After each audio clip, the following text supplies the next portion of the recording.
Gina, welcome back to my channel. Today I have a wrap up for you, and this wrap up is for book 6 through 10 that I have finished this year in 2018, and I've been having a decent reading year. It hasn't been completely fantastic, but it also hasn't sucked, and I'm pretty excited about all the books that I have to talk about today. So jumping right in with book number 6, the book that I finished was Carville by Stephanie Garber. This book was great. I loved it. I read it so fast.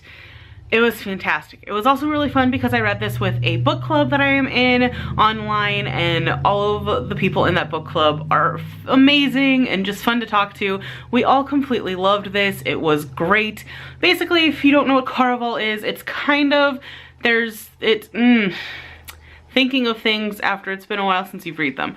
Basically, you have your main set of main characters, and the main character, I'm horrible with names, but she always writes to Legend, who kind of like creates Carville, and it's basically a big carnival and a big show and a big game. And she's always been wanted to be part of the game, her and her sister, and finally her and her sister are able to be part of the game, which the game is amazing and fantastic, and I would love to see it on screen in either a Netflix show or a movie, probably a Netflix show. But this book, the romance in it, the mystery, the thriller, the Carville, it is all fantastic. I gave it a 4 out of 5 stars, and I keep thinking about it. If I were to reread it, I might even give it a higher rating. It definitely has room to go, and I'm really looking forward to the sequel that comes out in May.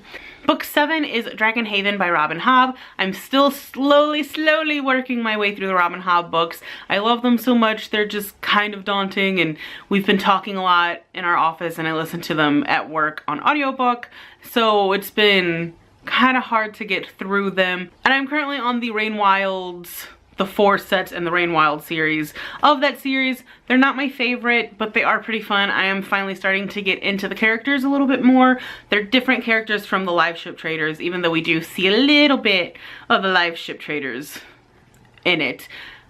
I enjoy it. I'm enjoying them. I gave this a 3.5 out of 5 stars. Again, not my favorite of the Realm of the Elderlings series. Book number 8 is Lucky Boy by, I'm gonna butcher this, Shanthi Sikaran. I probably pronounced that wrong, but it was a really fun read. If fun is really, I don't think fun is really the word I should go for. I liked it. It was emotional. It was gripping. I gave it 3.5 stars, and basically it follows 2 different timelines. It follows one timeline of a woman who wants to get pregnant but can't, and then it follows another timeline of a young woman from Mexico who is trying to make it in the US with her cousin, who on her journey from getting to Mexico into the US ends up finding herself pregnant, and the child that she has ends up linking them together. Lucky Boy. It was really emotional, and I really enjoyed listening to it. The next book that I read was Openly Straight by Bill Kongsberg. Names, I'm telling ya. I really liked this. This has been kind of on my radar for a while. I've seen it on Hoopla a few times. I know people have read it. I didn't know how I would feel about it. I think I got this on Hoopla. I might have it on Audible. Either way, I listened to the audiobook, and when I found out that he was going to be at SIA, I had to have a physical copy because I loved it. I gave it 4 out of 5 stars.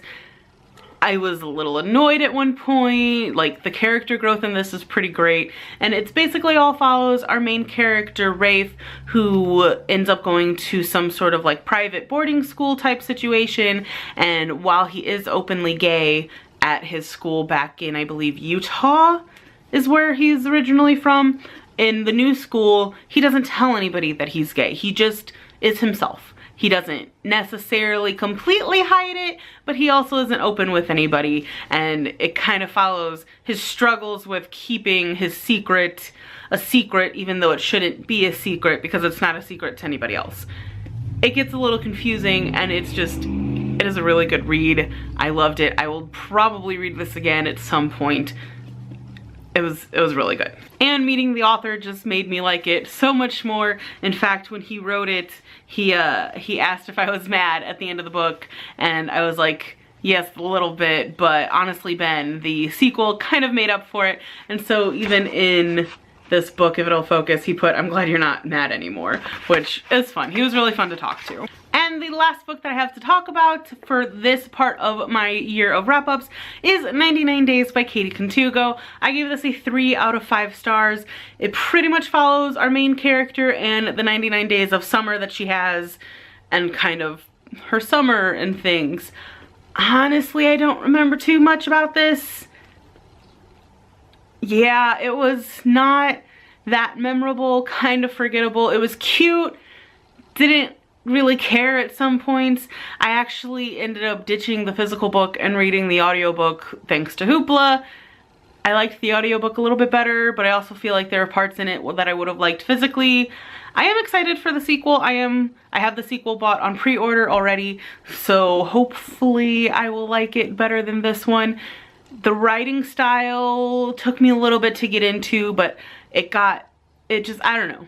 It was interesting, especially since I listened to it on audio. Again, I enjoyed it.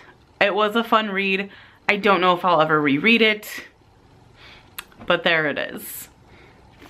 And that is all I have for this part of my wrap up. If you want to know all of the books that I am reading before I post these videos, because chances are I'm posting them way after I read them, be sure to follow me on Twitter because I have an ongoing thread where I post the book, the author, a little snippet of my feelings and my rating, and the book cover in that Twitter thread. I've actually really been having a lot of fun doing that, and it also helps with doing these videos that I wait 4 months to record them because I can just go on Twitter and have kind of a refresher of things without having to jump on Goodreads. So if you're interested in any of those, definitely be sure to follow me on Twitter. Also, I try to post pictures of books that I am reading on Instagram, assuming I have a physical one.